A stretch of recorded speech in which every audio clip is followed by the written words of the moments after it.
So we'll keep this fairly short. I like to use these fifth Sundays, provided it's not New Year's Eve or something, to kind of give people a chance to catch up with some of the bigger stories that are happening around the place. So what we're going to do is, this will give you a sense, I'll just speak briefly about the Kairos prison ministry thing. That was a segment that Frances was going to do, but when she rang in to say she's sick, I got a few details from her. Then we'll look at parish finances, because we're just at that time of the year where we've switched to a new set of envelopes, and it's almost, well, it is June 30 today, although our data will only be till May, to the end of May, but nonetheless it is June 30. We'll give a chance to a quick update with what's happening with children, families and youth ministry, because that's something new in the life of the parish and really exciting. We'll just very brief heads up about some of the things to do with Compassionate Grafton. Sorry, I've obviously flicked the wrong thing here. And then an update from Camellia on Heritage Project. And we'll try and get through all of that in about 40-45 minutes so we can enjoy Alan's sausage rolls and little thingos. All right. So they're already in the oven, is that right? Or you'll manage that? I don't need to worry about that. It's all taken care of. Okay. So the Kairos ministry thing, as you know, Grafton has a jail. In fact, it's got 3.5 jails, I think. There's the famous one. And then there are 2 smaller specialist detention centres. And of course, there's a giant one being built on the other side of the river, which I believe is going to be the biggest one in the country. So that's a whole dynamic in its own. In the case of the existing Grafton jail, there's a ecumenical program called Kairos Prison Ministry Australia. Kairos is actually a Greek word meaning time, but not TikTok time. It means time of blessing. It's more like season, okay, or opportunity. So this is an ecumenical ministry. The Grafton one apparently is led by Francis Legg from Ballina Parish, and they're coming down on. It'll be from Monday to Thursday, but they need to be here Sunday afternoon, and they'll be only leaving on the Friday morning. So we're looking for people that can offer them help with accommodation as billets. It's one couple, but in total 20 people. And because of the morning traffic jam getting over the bridge, they would prefer for the billets to be on this side of the river, or this side of the bridge, rather than the other side. Okay? So we'll put in some more details. A couple of months away yet, but obviously Frances is really keen to get that bedded down, so to speak. So she'll look for another. Oh no, thank you. She'll look for another. It's a dad joke, really. She'll look for another time, and she might be able to come down and talk with us. Let's talk about money, how the parish finances are going. Give you an update on that stuff. So we've got data to the end of May. Obviously, tomorrow morning there'll be the counting bees will be in the office, and they'll count the money from this morning, and then we will have the figures to the end of June for the 6 months. But let's see how things are looking to the end of May. So cash offerings, if you just take the budget for the year and bring it back pro rata to 5 months, 21 weeks out of 52, our budget was almost 11,000, and we've up to the end of May, and we had received just under 10,000. That of course includes January, which is always a lower month, and as the numbers go on through the year, we tend to get better towards the end of the year. But that's just where we are at the moment. So cash offerings are about $1,000 behind budget, but that's just chopping up the 52 weeks. It's not a budget that reflects what we know of the ups and downs. Envelopes, again, it's about $1,000, $1,500 below budget. You can do the quick calculations, Alex, but by the end of May, we would have expected to have about 24,000 in, and we've got just over 22,000 in. So but by the end of June, that might have evened out. I mean, This just happens to be a point in time. Okay? Because again, some people were away, some people are back, so as things go up and down, that's where we're travelling. Okay? So total offerings, this is just income from offerings. We'll talk about op shop and things in a moment. So we would have been expecting around 35,000. We've got 32,000. So we're about 2,700 odd behind budget at this stage. That's not a problem. I mean, I think 3 or 4 weeks ago we were reporting we were ahead of budget. It's just these things go up and down almost week for week. Not that we have anybody who's giving $2,000 a week, but I mean, you get that variation just depending on when you happen to say, tell me the number now kind of thing. Okay? And for the whole year, our budget is 80,700, whereas last year, this number is giving us the budget from what we actually got last year, I think. Okay, so we've budgeted. I'll come back to this number in a minute. So, all right. So if we look at it over the last 5 years, because that's what can fit on a screen, and it's also what I happen to have access to. Okay, because of annual reports that I happen to be able to find copies of. So the whole lot, okay. 2015, this is just offerings, not money from weddings or funerals or op shops or anything else. So in 2015, the income from offerings was 86,000 something. Then it was 87,000 roughly, 84,000 in 2016. 72,000 in 2017.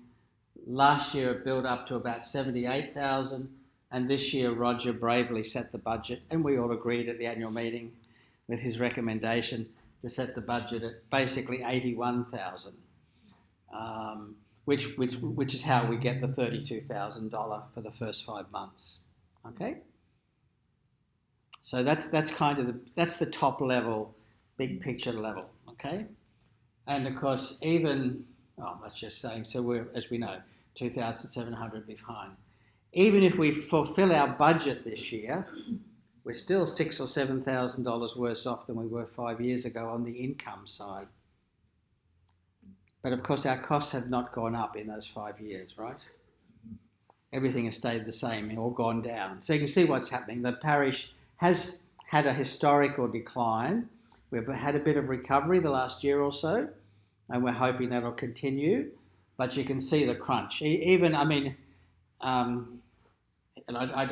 don't have the numbers further back, but even if we achieve our budget this year, we're still 5,000 or 6,000, which is about $100 a week worse off than we were in terms of income than we were just 4 or 5 years ago. Does that include donations? No, this is just offerings. It's just the offering line. Thank you. Okay, so there are other types of income, which I'm going to show you in a second. So those who like pictures, that's the same numbers turned into a graph from Excel. So you can see the offerings have gone down and they've started to build up. But to get back to where we were, we're going to need some growth of one sort or another. So if we have roughly 100 communicants every week, because we get about 60 at the cathedral. On Sunday we typically get around 20 on a Wednesday, and between Lawrence and the nursing homes there's at least another sort of 20. It's normally 15 to 20 at Lawrence. Obviously it's a Copmanhurst week, it's 3. Okay, so but on average, if we wrap in the nursing home visits and so on, we have about 100 communicants a week. Okay, so that's easy. We can all work with decimals, right? So if we get an annual budget of $8,693, that makes $1,550 a week, which makes $15.52 as the average gift. Now, it's not that we get a whole lot of $15.52 put into the plate. We're just saying that's just how the numbers crunch out. Okay? Remember what I said this morning? The widow's mite, 2 little tiny copper coins were more precious to Jesus than a bag of gold. Okay? Mind you, he wasn't trying to run a parish budget. He wasn't the parish treasurer. That was Judas. And he didn't do too well, really, in the big scheme of things. So that gives us a sense of where we're at. Okay. Just if we just chop and dice and so on. Other income. So the op shop to the end of May had contributed $34,000 to the parish. And yesterday it was 400 odd, just in a couple of hours of crazy trading. So it goes, again, the op shop goes up and down from week to week and day to day. Yesterday was apparent what Lynn and Anne were telling me was a crazy day. So compared to budget, it's about 3,000 behind, but we expect that by the end of the year it'll probably be on budget, which is roughly, we expect about close to 190,000 or something, I think, from the op shop over the year. I'm not getting any flicker of, yeah, okay. Other donations, so far this year, we'd budgeted for 7,000 in other donations, we've received 15,000. So we're overachieving, and that's okay. That's paid for some of the things like the carpet or this or some of the other painting jobs that have been done around the place. Okay? And doesn't this look great? Except it shows all the food scraps, but nonetheless, never mind. We just had to be quicker at getting the carpet sweeper out. Mission giving, we had a target of about 2,000 and we've had 2,400. This is money, this is just this year, 5 months this year. That's money to ABM, Christmas Bowl, whatever that's happened in this 5 months. Okay. Funeral fees. We're behind budget, but you don't need to fix that. Okay. So we thought that by the end of May we would have had $7,500 in funeral fees. We've only had $5,750. So that's perfectly fine. Actually, and then of course in the last couple of weeks the funerals have gone crazy. So I suspect we're probably back on budget, as it were. All right. We've also drawn money down from the trust funds to pay for particular things which are eligible. So the kitchen, we still had a bit of finishing off on the kitchen renovation sort of works. So 5,000 came out of trust funds. 15,000, that's mostly carpet, because it was like 12,000 or something, wasn't it, the carpet? Yep. So that's all this work that's happening. We also carpeted, I think that's the carpeting the parish office, I'm not 100% sure what that is. Some maintenance stuff on the organ. Stay tuned, there's about $140,000, $125,000 bill coming on the organ, but that's next year, so it's nothing to worry about. This price is basically all this gear, which of course we can use in any of the rooms here. If we've got a big meeting on in the hunt hall, we just wheel it next door. So instead of having it attached to the wall, we can move this around. We won't trundle it across to the cathedral for funerals, because it'll get damaged if we keep dragging it backwards and forwards. But if we might end up getting one of these to use in the cathedral at funerals when people want a PowerPoint or whatever, it's going to set us back $3,000 to $4,000 to do that. So we haven't rushed at that one, funnily enough. Children and Families Ministry, over the course of the year, will be mostly, the main cost we're going to have is the stipend for Roz, and there'll be a little bit for materials and so on.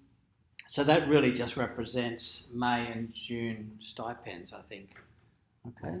Our share of that will be about 52,000 or something like that over a 12-month period. And then All Saints at Lawrence, we've spent close to $16,000 out there this year. And that was redoing the plumbing, the downpipes and so on, and then complete repaint of the outside of the church. That was funded by some money they had left in their trust fund from the sale of some land, plus a grant, heritage grant from the Clarence Valley Council of about $5,000. And so I think the All Saints Trust Fund is probably now close to zip, would be my guess. Okay. New income sources. Okay, so now that we've got the place in much better shape, if we even had one booking a week for 48 weeks of a year, assuming there'll be some weeks if it's not going to happen, that would generate $12,000 of income for the parish.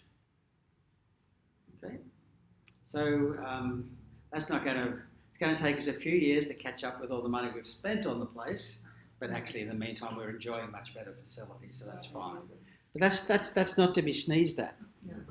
Okay, that's like the offerings have gone up by $250 a week.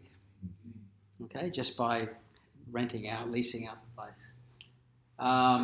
Again, the other little thing which has emerged in the last few weeks, 4 or 5 weeks now, now that the kitchen's finished, the space is lovely for catering, the cathedral catering group has come back to life and sprung into action. And again, this has been very modest. Let's say, well, one funeral a fortnight.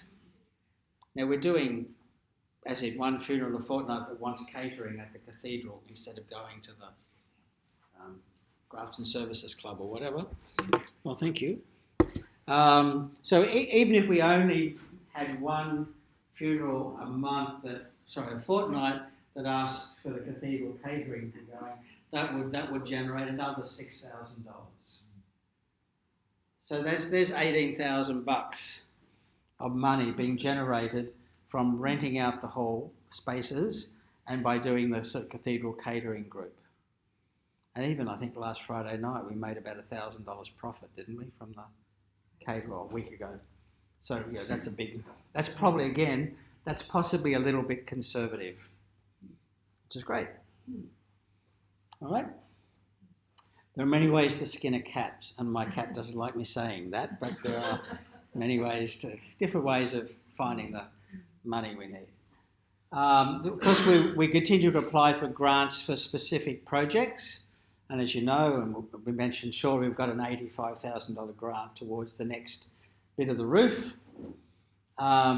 Gifts for special projects, so when it's time to start doing the work on the organ, we'll be very happy to accept gifts for people who want to say, I'd like to give some money to that. Okay. Obviously, if we grow, and if we are growing, and if we continue to grow in our membership and our participation, I mean, part of what we're trying to do is not only increase the numbers of people, but also increase the engagement of the people we have, so they're more involved and they're more supportive of what we're doing. So anything that increases our membership in either of those ways is going to have a flow-on effect. More people in church kicking in money, or same people coming more often, kicking in money, whatever, it's going to help. And of course, there's always the option of increasing offerings per person. That also makes a difference. Okay, so although we're running, what do we say, a couple of $1,000s behind budget at the moment, we've got plenty of scope to make it up, which is great. Okay. We're actually doing, the parish of Grafton is doing incredibly well given the obvious challenges of trying to run a traditional Anglican parish in Grafton at this point in its history. We're doing remarkably well, so it's not a doom and gloom kind of presentation. And bequests. Don't die without a note.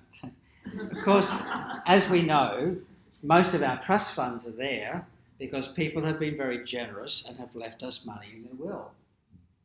Okay? So that gives us the money to do the big projects. So that's also an option. We'd rather have live people, but we're also happy to have bequests as well. Okay, so let's pause there for a moment. Just any questions? We have Alex here, but any questions about how the finances are going? That was our focus during June, was to have people thinking about stewardship and how we respond to the challenges of making this place work.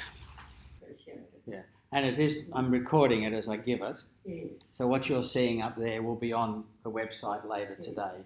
So someone who's not here today can still click on the thing and watch it. Yeah. Okay, because this is about just getting the information out there. Yeah.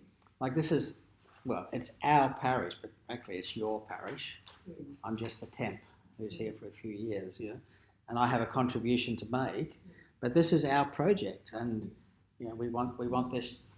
When I leave in 3 years' time, we want there to be a lineup of people who want to come and serve at the cathedral in Grafton. I think we all know me now. In fact, Rose, if you come and stand here, then the camera can see you. Oh, joy o' bliss. Just anywhere there should be fine. You can't see it, but it can see There you. we go. Okay. Hi, camera. So, yeah, I've had a couple of months to settle in now, feeling a lot more comfortable and feeling as though I've caught up with my legs a little bit. And I would just like to say thank you to everyone for your very, very warm welcome. I think sometimes we can just underestimate those little things like, how are you going? And it's lovely to have you here. And I've received a lot of that. So that has very much made me feel part of this lovely cathedral community. So speaking of community, this is nothing like Grafton. Clearly we have a rather mixed bunch here when it comes to the racial profile. So we have a very different community in Grafton, although we do certainly have a fair number of Aboriginal people in town. I guess they're our largest contribution to the multiracial angle of things, and that's certainly something that I will be wanting to do, is to try and work a lot more with, especially with the Aboriginal kids, because it's children, it's families, and it's youth. I mean, as Greg has said to me, and I guess to you, I mean, the children and the families thing is already here in the sense that we get baptisms happening, so we can tap into children and families that way through no other means. Obviously, there will be other ways of doing it, but the youth side of things, we don't see, well, I'm not seeing in the cathedral at all so far in 2 months. So please tell me if I'm wrong, that they're suddenly going to leap out of the woodwork, but they're not going to. So I want to put some fairly heavy constructive time into looking at how we as a cathedral community can tap into working with younger people. That's going to be a big challenge, and at the moment what I'm trying to do is to get out of our environs here and start talking to other agencies around town so we can maybe do some joint stuff. And in a way, I guess that's me cheating, looking at the possibility of piggybacking on some other things that are already happening, so we can start to get a little bit of a profile outside of ourselves here, because we don't have young people within our current parish community. So they're there, and I am very open to anyone who's got creative ideas. I want to think outside the box. I would like you all to think outside the box. If you have any good ideas, feel very free to either tap me on the shoulder or give me a ring, drop me an email. You've got my contact details. It's in the pew bulletin. I'm often here in the cottage where Greg is. So we need to talk as much as we can, because I don't have all the bright ideas and I really want to tap into yours. So if you've got them, please share them.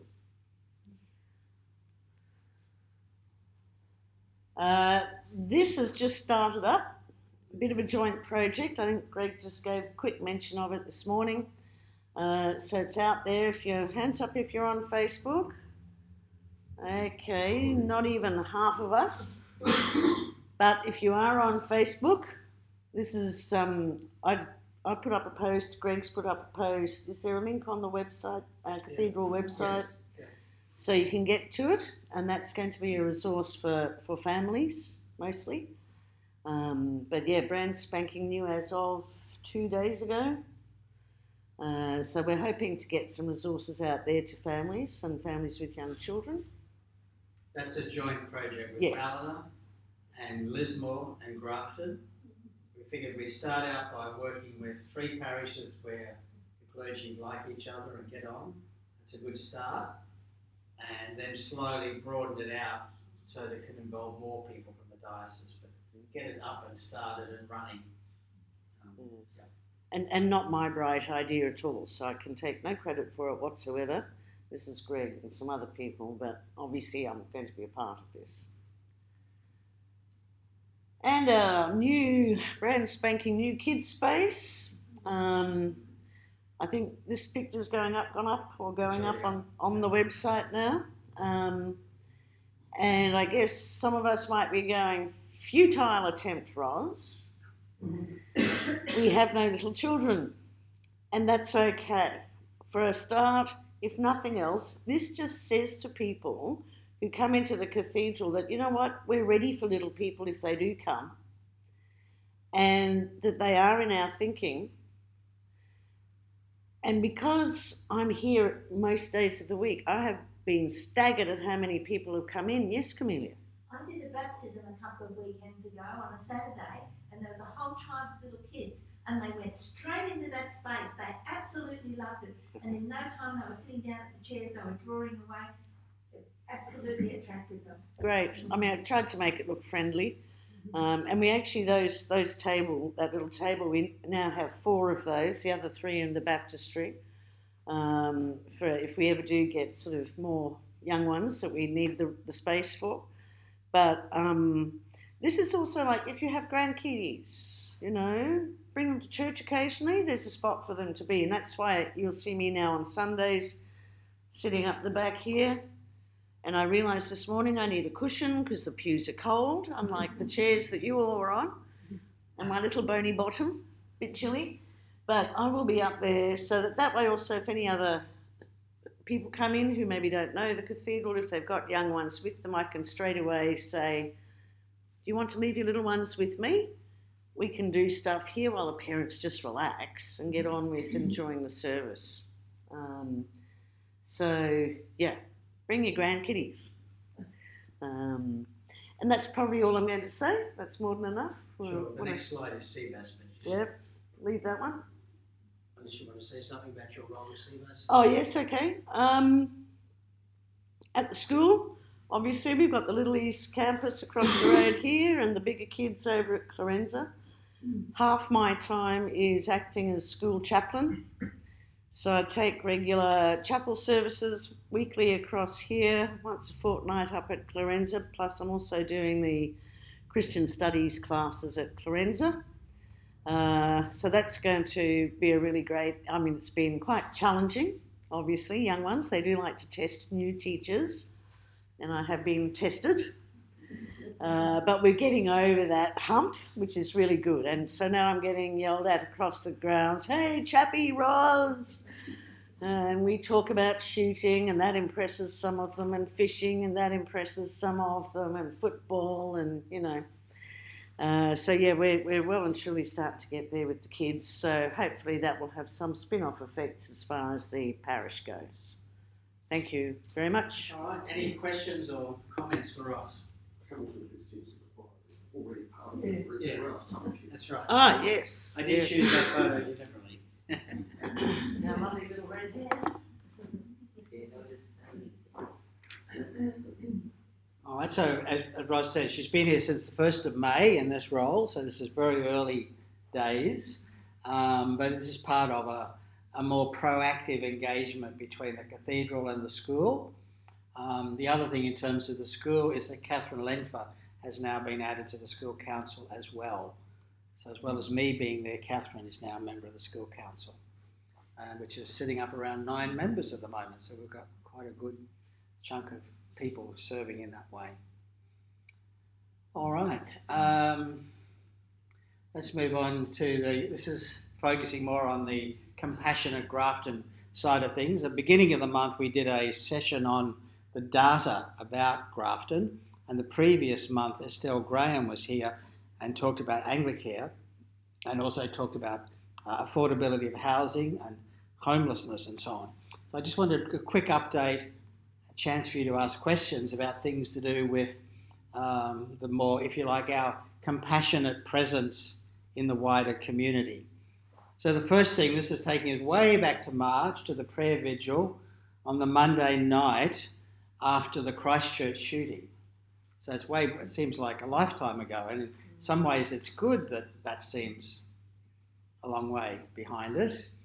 But that's one aspect of the cathedral being a cathedral for Grafton and being a place. And I mean, people are still surprised that we leave the cathedral open during the day.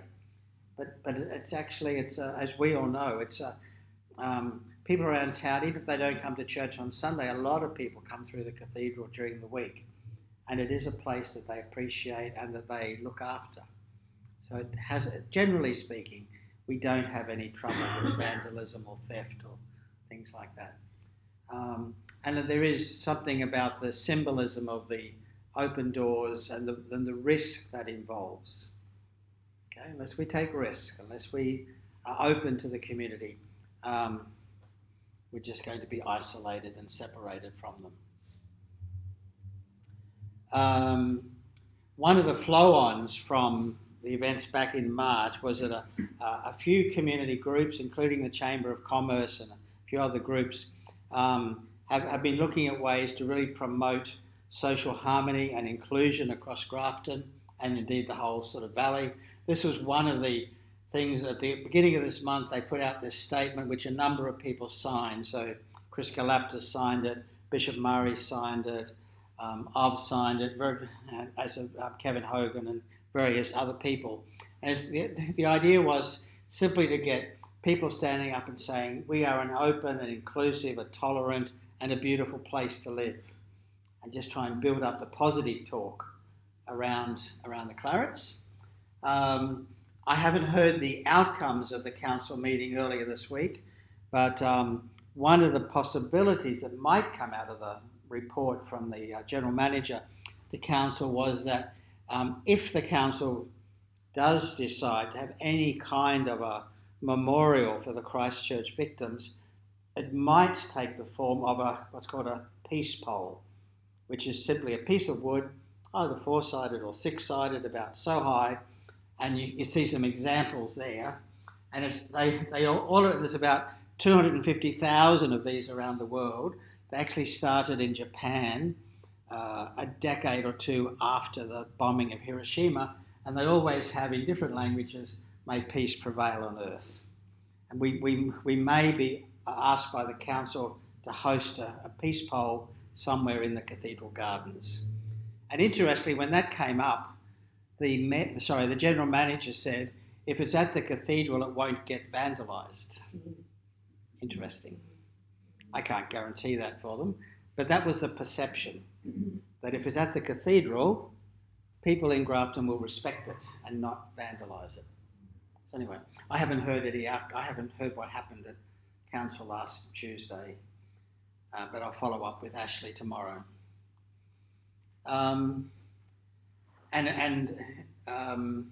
Camelia, you've got some stuff about another aspect. As we've thought about the material from the beginning of the month and the month before with Estelle Graham, one of the things that seemed to be emerging was the issue of loneliness and social isolation. And so Camelia might want to say a word now about that, and then I think we flow on to the heritage stuff. Yeah. Yeah, we looked at the... So if you can come over to where, if you stand here, not right up against the table, because then you'll just get your belly button on the TV screen. Okay. So when St. Patrick evangelised Ireland in the 5th century, he established Christian communities. The believers spread the gospel through storytelling, prayer and help for people's needs and engaging people in conversation. Offering conversation is hospitality in words. So this is what we're hoping to do. Hospitality is a posture of the heart. You can carry it with you wherever you go. It's doing what you can to make other people comfortable, especially people you haven't previously met or who are new to a group. If we show hospitality to strangers, by so doing, some people have shown hospitality to angels. We read in Hebrews 13 verse 2. When we reach out to people, we minister to Christ in a special way. Jesus said, I was a stranger and you invited me in, etc. Sometimes people may come into a conversation group who have confrontational issues. And sometimes we can find that empathic people are the ones who usually avoid that. But there's another side to this personality. They are the best people to talk to people in trouble because they listen with a broken heart. So if you feel you can't meet people that you don't know and can't converse with people that you don't know, we can give you the skills to do that because you are the best person who can listen to them with a broken heart, and you can help. And to be a good listener, you give people a precious gift of being listened to.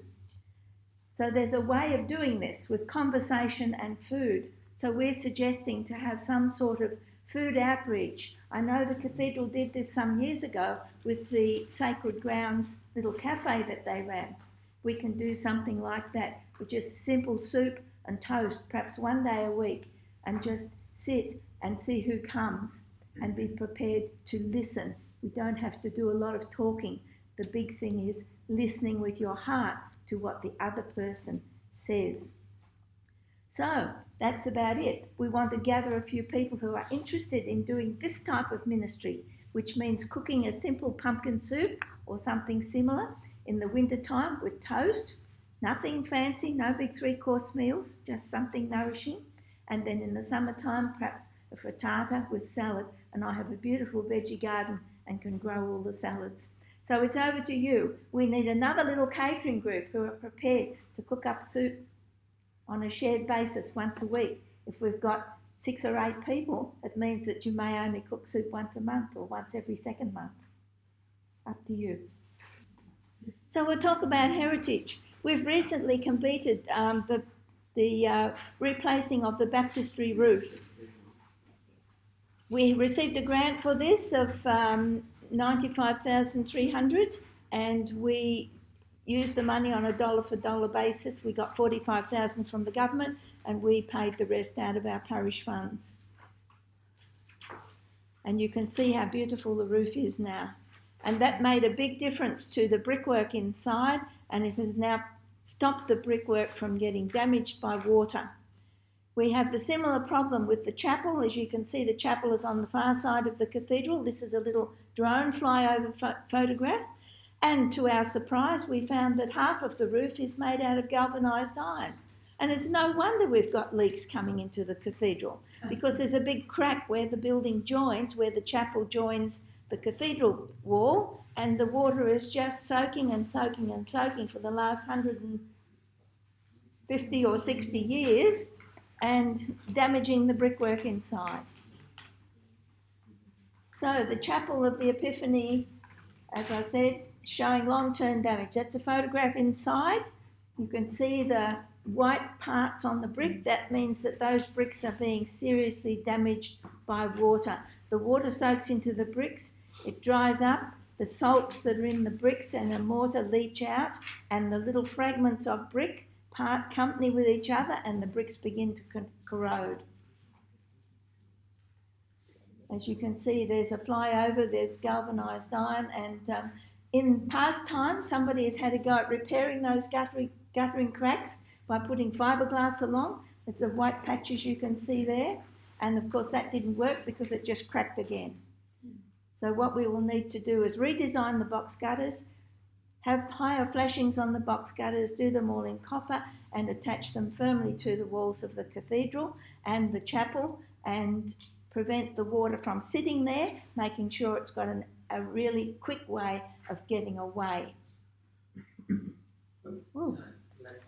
The cottages, also, they're fairly substantial buildings. They're in reasonable solid condition, but they do need a lot of repair. We need to replace the roofs on both of them. We need to do work on the veranda floors on both of them. The bricks were laid on sand instead of being laid on concrete, and of course they've become very unstable over the years. So that will happen, and also some of the timber work in the veranda roofs and the structure needs to be replaced. This is a project which will cost us all up close to $150,000. We've put it on hold after we've finished the chapel and the north transept, which will cost us about $210,000. We will look at doing the chapel work. the cottages. The chapel will cost us, as I said, about $210,000. We've received a grant from the government of $85,000, so we have to find the rest of the money to do that. We hope to finish the chapel by 2020. Okay. All right. So sorry. Yes. I would like to say that when we think about doing a new project, it is very, very important for everyone to realise that it's a project for a long time. You can't. We have a minister come and he's here for about 10 years or so, and something starts in his vintage. A good example of this is the creche that was operating in the hall. They spent enormous amount of money on equipment and gear.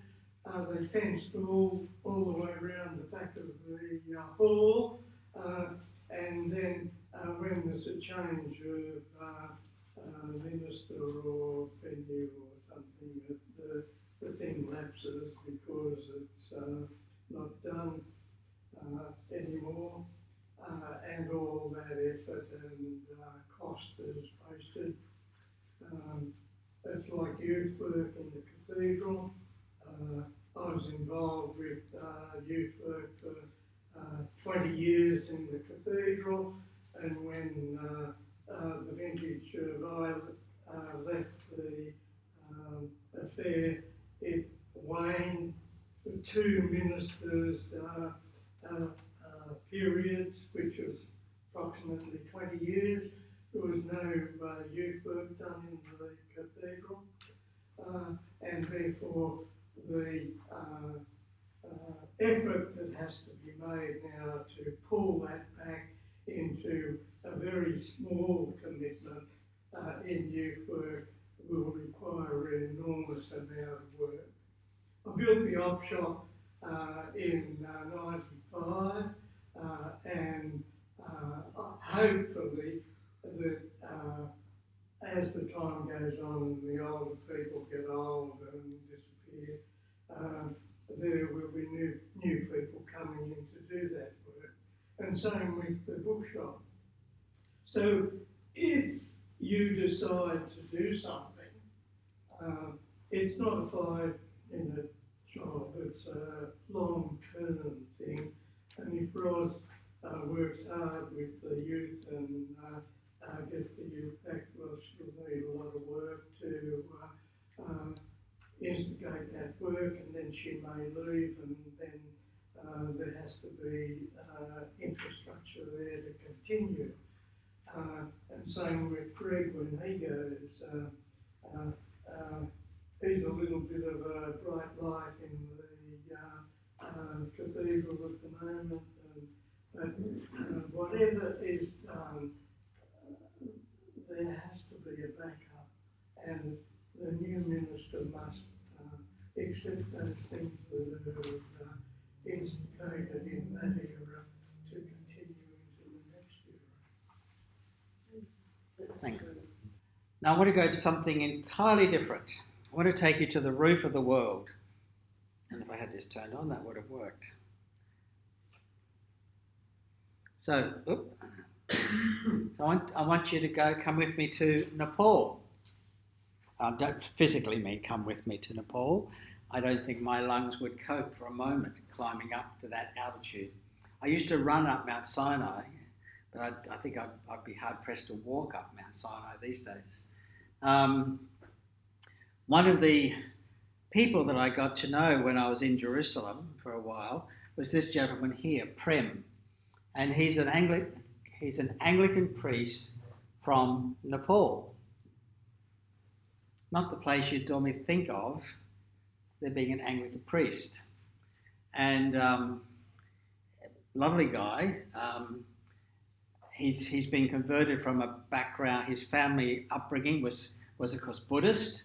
He became a Christian when he was a teenager, about 17 years of age. He's been off to study at Singapore. We were able to give him a scholarship to come to Jerusalem.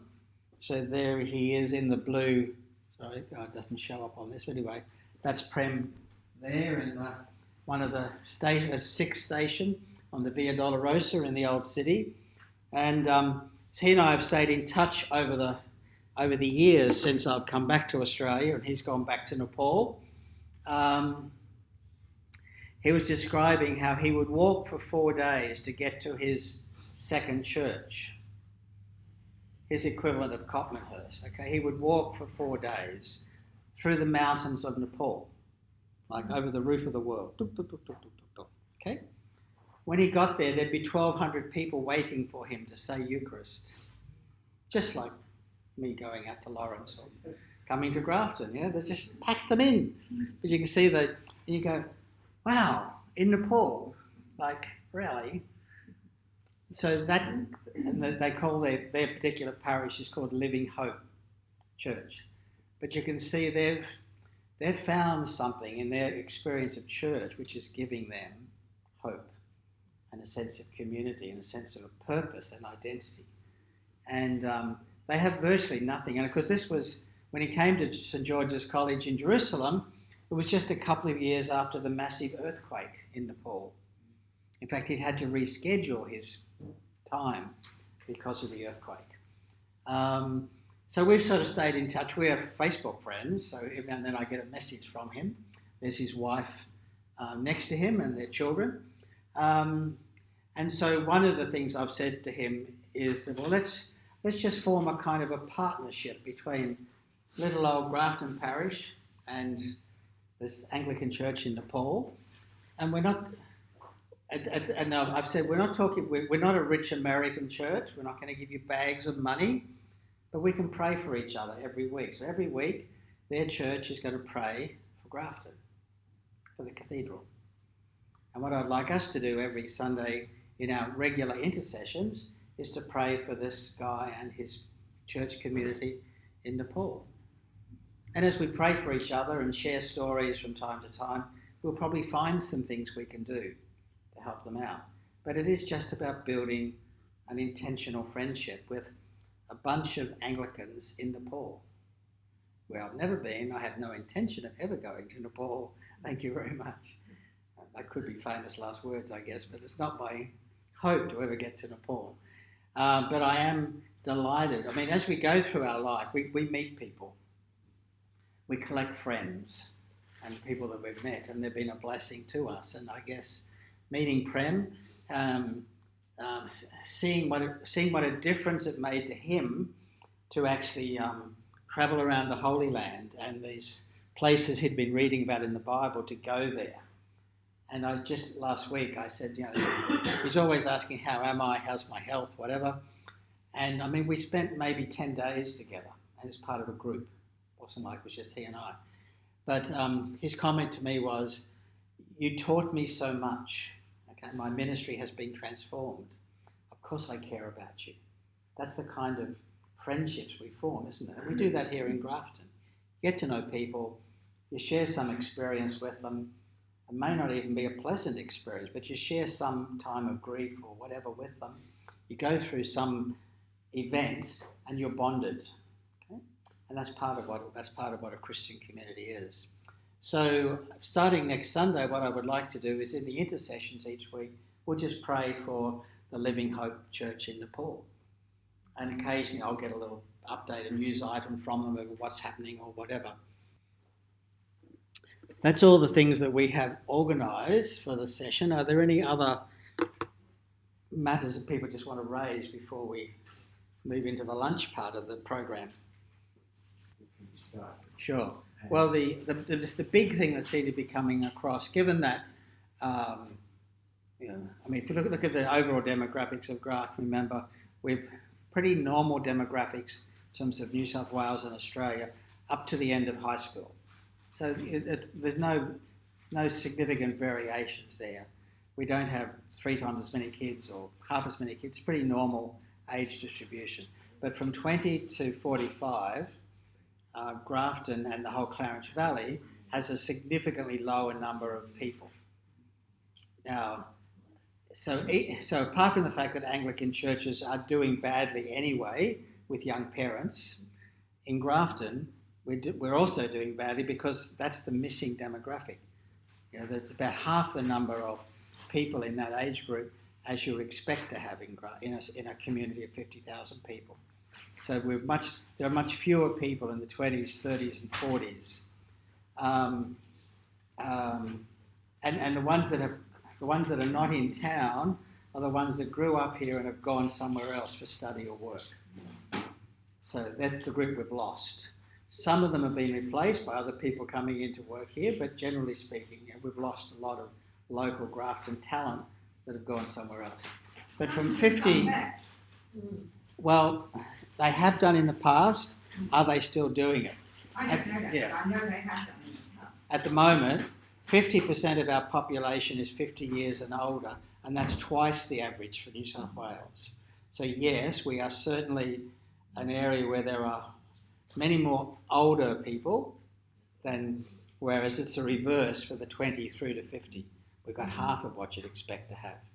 So what comes out of that is that the 50 plus age group is where you're more likely to have people living alone after divorce or after death and various other circumstances. So we're thinking that social isolation and loneliness is going to be one of the points where we could make a contribution, and that's what the proposal Camellia was talking about. If we had lunch with friends one day a week, and it wasn't a soup kitchen, but it is a chance for people to come, not because they can't afford to eat at home, but because it's lonely to have every meal at home.